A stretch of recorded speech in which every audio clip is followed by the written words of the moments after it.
Welcome back to our channel. 12th week voting లో ఎవరు top position లో ఉన్నారు, తనూజ గారిని తొక్కేసిన దాటేసిన కళ్యాణ్ అని చెప్పి చాలా మంది చాలా ఓటింగ్ రిజల్ట్స్ చెప్తా ఉన్నారు. నిజంగా కళ్యాణ్ తనూజ ఓటింగ్ ని దాటేశాడా అనేది క్లియర్ గా ఈ వీడియోలో సహా మాట్లాడుకుందాము. అండ్ ఓటింగ్ మాత్రం బీభత్సంగా మారిపోయింది. ఎలిమినేషన్ డేంజర్ లో ఉన్న కంటెస్టెంట్ ఆల్మోస్ట్ సేఫ్ పొజిషన్ లోకి వచ్చాడు. సేఫ్ పొజిషన్ లో ఉన్న కంటెస్టెంట్ ఎలిమినేషన్ డేంజర్ లోకి వెళ్ళిపోయాడు. ఓటింగ్ అంతా తారుమార్ అవుతా ఉంది. డెఫినెట్ గా ఫ్యాన్స్ మీ ఫేవరెట్ కంటెస్టెంట్ కి మిస్డ్ కాల్ ఓటింగ్ వేయండి అండ్ హాట్ స్టార్ లోకి వెళ్ళి ఓటు ప్రతిరోజు వేయండి. మన కంటెస్టెంట్ కి ఏంటి, అందరూ రివ్యూవర్స్ కూడా పొగుడుతా ఉన్నారు, బీభత్సమైన ఓటింగ్ ఉంది అని చెప్పేసి సైలెంట్ గా కూర్చుంటే మాత్రం డెఫినెట్ గా ఓటింగ్ తగ్గే ఛాన్సెస్ ఉంది. కొంతమందికి చూస్తే ఒక తాను మొక్కలు అనే పరిస్థితి కూడా ఉంది, అట్లా కూడా ఉంది. అందుకే ఎవరిది ఏంటని కూడా చెప్పేస్తా. మరి స్టార్టింగ్ ప్లేస్లో తనూజ ఉంది, 26% ఉంది. ఈవిడ కంప్లీట్గా ప్యూర్లీ 100% కూడా ప్రీ ఎగ్జిస్టింగ్ ఓటింగ్తో పాటు తెలుగు రాష్ట్రాల్లో ఉన్న అభిమానులతో పాటు సొంత రాష్ట్రం నుంచి కూడా జరుగుతూ ఉన్న ఓటింగ్ ఇది. అందువల్ల 26%. ఇక వెంటనే ఇమీడియట్గా ఎవరు ఈవిడతో పోటాపోటీగా ఉన్నారంటే కళ్యాణ్ పడాలా. ఇతను 25%. ఇద్దరు క్రాస్ చేసేలా కనిపిస్తా ఉన్నాడు. ఇద్దరి మధ్య పెద్దగా డిఫరెన్స్ లేదు, కేవలం ఒకే 1% అయితే తేడా కనిపిస్తుంది. అయితే ఇక ఇలా ఎప్పుడైతే ఒక పర్సన్ దూసుకొస్తానో ఖచ్చితంగా బురద జల్లే బాపత కూడా ఉంటూనే ఉంటుంది. ఖచ్చితంగా అదే జరుగుతూ ఉంది. బూతులు మాట్లాడేశాడు, బీపులు వేసేశారు అని విపరీతంగా నెగిటివ్ చేస్తాను, ట్రోల్ చేస్తాను. ఎన్నాళ్ళు ఒక లెక్క, ఇప్పుడు సడన్ గా ఒకేసారి పెంచుకుంటూ పోతా ఉన్నాడు. ఎందుకంటే హైపులోకి వచ్చేసాడు. రేసులో ఉంటాడో ఉండడో ఎప్పుడో 3వ వారం అవుట్ అయిపోతాడు అనుకున్న కంటెస్టెంట్ ఈరోజు 1% డిఫరెన్స్ తో ఇట్లా వచ్చేసాడంటే ఖచ్చితంగా ఇది బురద జల్లాల్సిన సమయమే, విషం చిమ్మాల్సిన సమయమే అని గట్టిగా ట్రై చేస్తూ ఉన్నారు. సో అది కూడా ఎందుకంటే అది కూడా ఒక పార్ట్ ఆఫ్ గేమ్ అయిపోయింది కనుక బయట ఎవరి ప్రయత్నాలు వాళ్ళు చేసుకుంటారు, అట్లా జరుగుతుంది. ఎందుకంటే ఒక జైత్రి యాత్రలాగా ఉంది ఒక కంటెస్టెంట్ జర్నీ అనుకున్న దశలో ఒక పేదింటి కుర్రాడు, ఏ బ్యాక్గ్రౌండ్ లేకుండా ఒక మారుమూల పల్లె నుంచి వాళ్ళ నాన్నగారు రావడం, వాళ్ళ అమ్మగారు రావడం, వాళ్ళు ఎందుకంటే చాలా మంది ఇప్పుడు కామనర్స్ ఆడియన్స్ చూసేవాళ్ళు మనలో కూడా మనలాంటి కామనర్సే ఎక్కువ మంది ఉంటారు. వాళ్ళందరూ కూడా అది కనెక్టింగ్ హార్ట్ టచింగ్ పాయింటే కదా.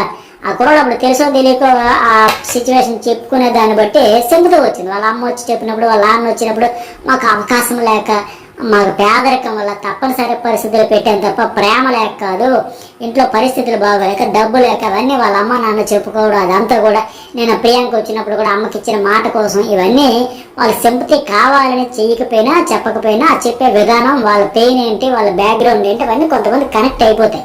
సో కామనర్తో వచ్చినప్పుడు ఒక జీరోతో మొదలుపెట్టి ఈరోజు హీరోలుగా వచ్చేసరికి చాలామంది సహజం.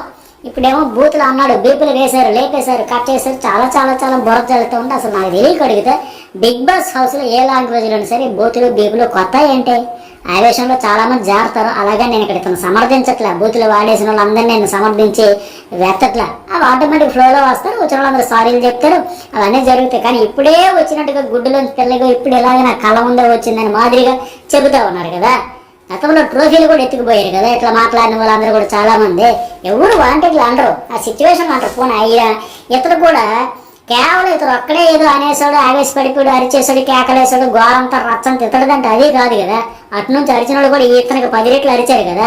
మరి అవతల వాళ్ళు ఏమో సాఫ్ట్గా సాధు జంతువుల్లాగా ఉన్నారు, కామ్గా ఉంటే ఇతడు మాత్రమే కూర్చోకుండా రచ్చ చేసాడని మాదిరిగా ఇతడి మీదే హైలైట్ అంతా చేసి బురదల్లా చేస్తూ పోట్రీ చేస్తే ఎట్లా. ఇప్పుడు ఆవిడ 10 రెట్లు అరిస్తే ఇంకొక ఆయన వచ్చి వాంటెడ్లీ కాకపోయినా నెట్టేద్దాము కుట్టేద్దాం అన్నట్టు కాకపోయినా ఇంటెన్షన్ లేకపోయినా షార్ట్ టెంపర్లో పీక పట్టుకోవడం అది కూడా తప్పే కదా. చెయ్యాలని చేయకపోయినా ఆ హీట్ ఆఫ్ మూమెంట్లో జస్ట్ టెంపర్ లూజ్ షార్ట్ టెంపర్లో వచ్చిన అది తప్పే కదా. మరి అవన్నీ వదిలేసి విష ప్రచారం ఏంటి? ఆల్రెడీ తొక్కాలని ట్రై చేశారు, మంచిగా సపోర్ట్ రావాల్సిన సపోర్ట్ అయితే రాలా. ఇప్పుడు ఏ రకంగా చూసినా ఇప్పుడు బెటర్ అనిపిస్తున్నాడు. మిస్టేక్ చేసుకున్నాడు, కన్నింగ్ స్ట్రాటజీలు లేవు, ఫౌల్స్ కూడా ఆడట్లా ఫెయిర్గా. ఫస్ట్లో ఎన్ని మిస్టేక్ జరగాలి అన్నీ చేశారు, కాకపోతే తెలుసుకున్నాడు. ఇప్పుడు ఒక జవాన్ అనే ఆయన గెలిస్తే బిగ్ బాస్ అనేది గెలిచాడు అనుకుంటే ఎట్లా ఉంటుంది? ఈ బిగ్ బాస్ టీమ్ కూడా మన తెలుగే కాదు, మొత్తం దేశమంతా అన్ని భాషల్లో ఉండే షోలన్నింటికి దాదాపు ఒక 100 కోట్ల రూపాయలు ఉచిత ప్రచారం వస్తుంది. లోకల్ టు నేషనల్ మీడియా వరకు, గల్లీ పేపర్ నుంచి ఢిల్లీ పేపర్ వరకు, అలాగే మీడియా, సోషల్ మీడియా అన్నింటిలో కూడా రచ్చ అవుతుంది, ఫుల్ పీక్స్కి వెళ్ళిపోద్ది అనమాట. అన్ని బిగ్ బాస్ షోలు కూడా ఒక 100 కోట్ల ప్రచారం జరిగిపోయినట్టు ఒక ఆర్మీ జవాన్ గెలిచాడని వైబ్, పాజిటివ్ ఎనర్జీ అంతలో కమ్ముకుంటూ వస్తుంది. ఇప్పుడు ఇమాన్యుయల్ బ్యాడ్ లక్ ఏంటంటే రేసులో వెనకబడిపోయాడు. టైటిల్ రేసులో ఫస్ట్ ఇంపాక్ట్ క్రియేట్ చేసింది ఆయన, హౌస్లోకి వచ్చి ఒక కంటెస్టెంట్గా. బట్ ఆయన అలా అలా అలా వెనకబడిపోయాడు. ఈయనేమో ముందుకు వచ్చాడు. ఇప్పుడు అఫ్కోర్స్ ఇప్పుడు వీకెండ్లో ఒకవేళ కళ్యాణ్ తిట్టినా సరే మంచిదే, ఆయన ప్లస్ పాయింటే అవుద్ది, సింపతి వస్తుంది, వర్కౌట్ అయింది ఏదైనా టార్గెట్ చేశారని. అయినా ఇప్పుడు మీరు ఎప్పుడేం చూసారు, ఇక అసలు ముందు అసలు వచ్చే 2-3 వారాలు ఉంది కదా, అసలైన కుట్రలో కుతంత్రాలు అన్ని చాలా చూడబోతున్నారు కదా. అయితే ఇతను కూడా కళ్యాణ్ కూడా ఏంటంటే హౌస్లో ఇంకొక అడుగులకు మడుగులు వత్తకుండా వన్ మ్యాన్ ఆర్మీ అనే మాదిరిగా ఆడుకుంటూ పోతే ఎవరు ఆపలేరు.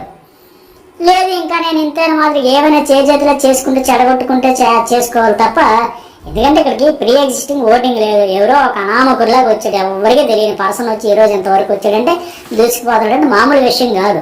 ఇంకా కొన్ని ఏంటంటే ఇప్పుడు తనుజకి సంబంధించి తన ఫ్రెండ్స్ ఎవరైనా అవుట్ అయిపోయారు అనుకోండి, ఎలిమినేట్ అయిపోయారు అనుకోండి, వాళ్ళ ఓట్లు ఆవిడకి షేర్ అవుతాయి. అంటే ఎవరు దోస్తు అవుట్ అయ్యి ఇప్పుడు కళ్యాణ్కి దివ్య అవుట్ అయిపోతే దివ్య ఓట్లు 5%, అట్లాగే ఆవిడకి సంబంధించి దోస్తు ఎవరైతే అవుట్ అయిపోతే వాళ్ళ ఓట్లు 5%, 6% ఆవిడకి షేర్ అవ్వడం, ఇట్లా షేర్ అవుతా ఉంటే ఇవన్నీ జరగబోతూ ఉన్నాయి. సరే వీళ్ళిద్దరి గురించి చెప్పారు కదా. ఇక ఎమాన్యుయల్ 14% ఉందండి. ఎమాన్యుయల్ కూడా ఇంకా ఇంకా ఇంకా బర్నీ ఒకప్పుడు సేఫ్ గేమ్ అంటే ఆయన ఇప్పుడు కంప్లీట్ సేఫ్ గేమ్ వదిలేసి ఓపెన్ అయిపోతుంది. ఇతను ఇంకా సేఫ్ గేమ్ పట్టుకునే వేలాడుతున్నాడు. కట్టి విరగకూడదు, పాము చావకూడదు, కరామంటే కప్పకు పాము కోపం, విడమంటే పాము కోపం, ఎట్లాగే తయారైంది.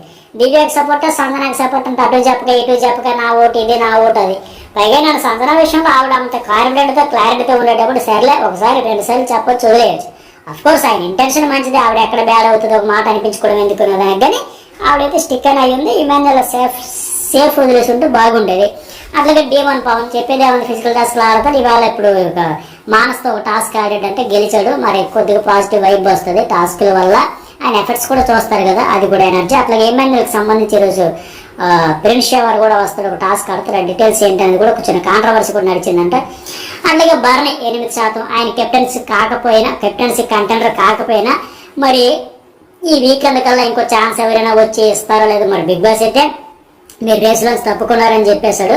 ఒకవేళ లాస్ట్లో మరొక ఆఖరి ఛాన్స్ అని ఏమైనా ఇస్తాడు ఇవ్వడో, కానీ ఇచ్చినా ఇవ్వకపోయినా మళ్ళీ ఇచ్చిన ఆయన ప్రెజర్తో ఓడిపోతాడో గెలుస్తాడో పక్కన పెడితే ఇప్పటికైతే ఒత్తిడిలో ఉన్నాడు. ఓడిపోయిన సరైన టాస్క్లో సింపతి అయితే వస్తుంది, ఖచ్చితంగా వచ్చింది, అదే జరుగుతుంది. ఆయన అంత బాధపడతా ఉంటే అసలు అతని కెప్టెన్ ఆయన చేతిలో రామురాధుని చేసి చాలా మందికి సపోర్ట్ చేసి అతను సపోర్ట్ చేస్తే కెప్టెన్ అయిపోతామని ఫిజికల్ టాస్క్లు అంత గట్టిగా ఆడిన పర్సనాలిటీ పాప హెల్త్ బాగోపోయినా రిబ్స్ పెయిన్ వల్ల కావచ్చు, భుజం నొప్పి వల్ల కావచ్చు, అయినా ఓడిపోవడం అనేది కూడా ఆయనకి సింపతి వస్తుంది. ఒక 8% ఉంది. చెప్పే కదా ఈ D1 ఇక్కడ క్లియర్గా పక్క 100% సేఫ్ ఎవరంటే తనూజ, పవన్ కళ్యాణ్, ఎమాన్యుయల్, వాళ్ళ ముగ్గురు. ఇక్కడ నుంచి మిగతా 5 కూడా ఒక తాను ముక్కలే అన్నట్టు ఉన్నారు. D1 9% ఉంటే బర్నీ 8%, సంజన కూడా 8% ఈక్వల్గా ఉన్నారు. ఇప్పుడు సంజన నిజం నిప్పులాడిది అంటారు కదా, నిజాలు మాట్లాడితే కొందరు కాలుతుంది. అట్లాగే నా సంజన లాంటి రెబల్ స్టార్స్ మాట్లాడకుండా ఉంటారా? నువ్వు వాటిలో ఉన్నావంటే ఎస్ ఉన్నాను, నా ఐడెంటిటీ ఇది నీకు చూపించాను కదా, ఇక హాయిగా నిద్రపో, నేను ఉన్నాను లేదు గుర్తించావు కదా.